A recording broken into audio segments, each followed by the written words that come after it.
Ikaze nanone kuri Shine Fab Official mu rugendo rw'iminsi 60 mu gitabo cyacu twise The God of Women. Yes. Ku munsi wa gatatu rero tubafitiye topic ivuga ngo kwitegura kubyara.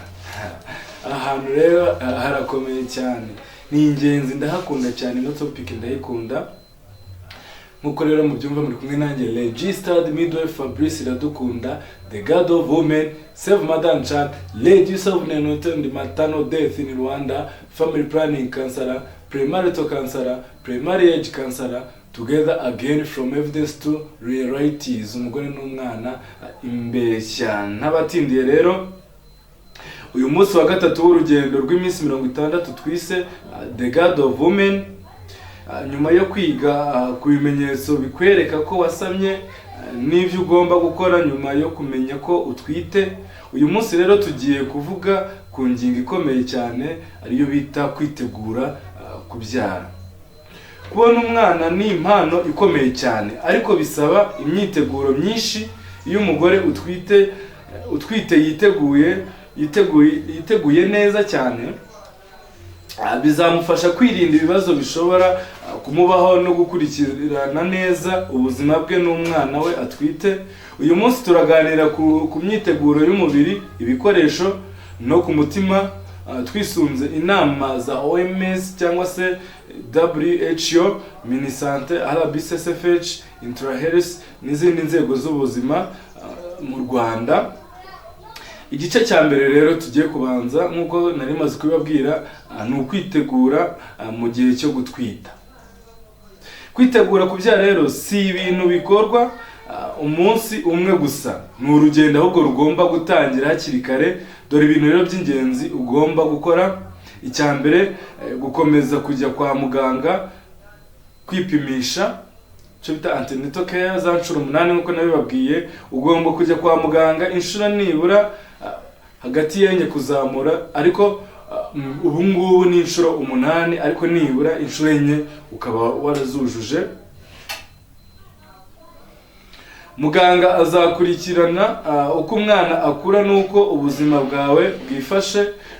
Uhabwa inkingo nka tetanus toxoid cyangwa se urukingo rwa tetanus kugira ngo umwana avukane ubwirinzi.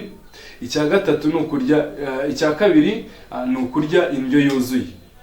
Komeza kurya ibiryo bikize kuri proteine birimo inyama, ibishyimbo, amagi, vitamine, imboga n'imbuto n'imyunyungugu nka fere n'ikirungo kirimo calcium.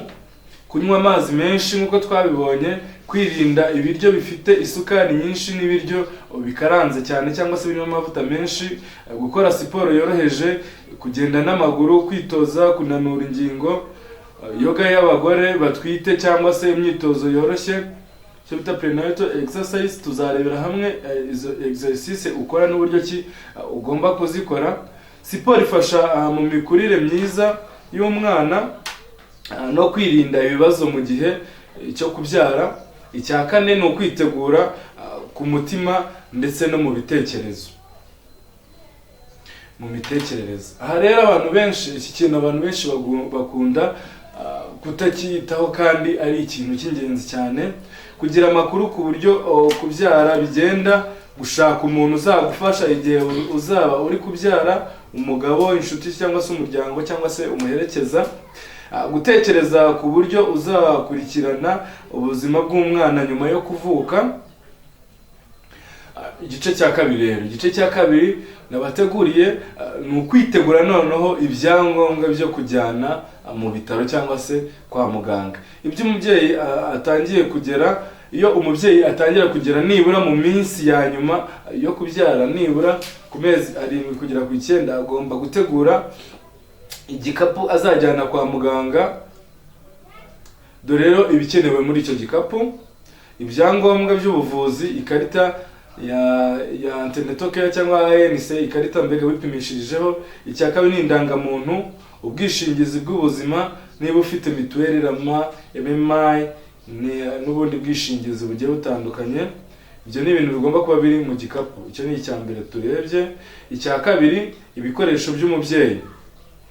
Ibikoresho by'umubyeyi harimo imyenda y'imbere ihagije, imyenda yoroheje kandi ifite isuku, pampers cyangwa se ibitambaro byo kwifashisha nyuma yo kubyara cyangwa se kwibinda, imiti yo gukaraba no kwita ku isuku.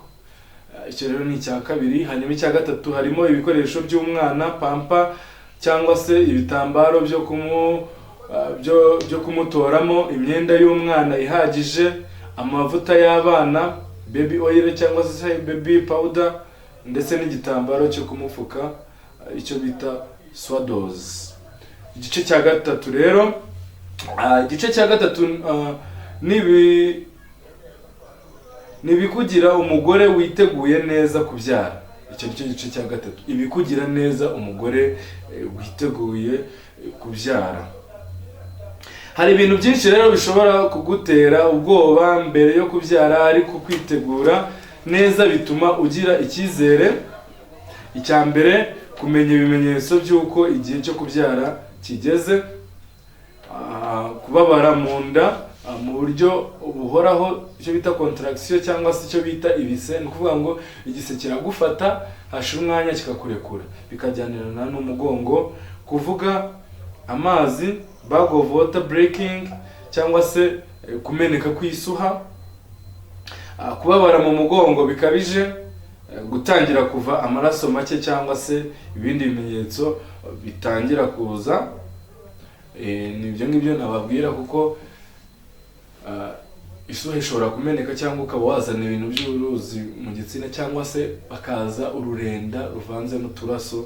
Icyo ngicyo kikwereka yuko watangiye kujya ku nda. Ikindi rero ugomba kumenya ni ukumenya noneho uburyo bwo kubyara. Ushobora kumenya kuba uzi yuko uzabyara neza, cyangwa ibyo bita normal delivery, cyangwa se kubyara neza utabazwe, cyangwa se ukamenya niba uzabyara ubazwe, icyo bita C-section. Muganga azagufasha kumenya igikwiriye ukurikije uko umwana wawe ameze n'ubuzima bwawe. Hanyuma icya gatatu ugomba kumenya ni ugutegura uburyo. Icya gatatu ni ukuganira n'umugabo wawe cyangwa se umuryango wawe, gutegura uburyo umuryango azagufasha nyuma yo kubyara, kugena umuntu uzagufasha kwa muganga igihe uzaba uri kubyara, cyangwa se umurwaza cyangwa se umuherekeza muzaba muri kumwe. Igice cya kane rero kuri iyi ngingo yacu y'uno munsi ni ibyo ukwiriye kwirindira muri iki gihe. Ibintu mbega ukwiriye kwirinda muri iki gihe cyo mu gihe ugiye kubyara. Kwitegura kubyara bivuze ko no kwirinda ibintu bishobora guteza ibibazo. Icya mbere, kwirinda stress no kwihutisha kubyara ku buryo budakwiriye. Bimwe mu bintu abagore bamwe bakora kugira ngo bihutishe kubyara harimo nko kunywa ibinyobwa bikaze, gukoresha imiti ya gakondo, bishobora guteza ibibazo bikomeye. Ababwiye ngo niba uri kugisetegereza igihe cyo kubyara kigiye, wihutisha ngo wowe ushake kubyara mbere y'igihe.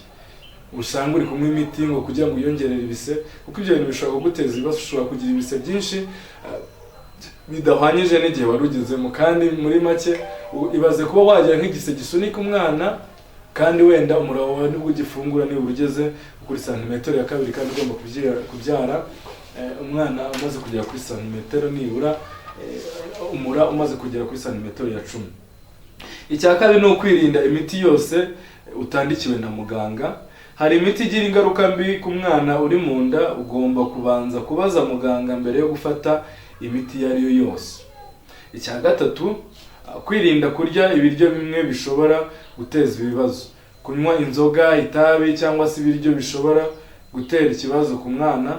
Kwirinda ibiryo biremereye cyane cyane muri trimestre ya gatatu cyangwa se mu gihembwe cya gatatu. Kuvuga ngo ugomba kurya ibiryo byoroheje, mbega bidakomeye cyane. Tujye kureba hamwe rero igice cya gatanu. Igice cya gatanu, gusaba ubufasha hakiri kare. Iyi ni ingingo nayo ikomeye.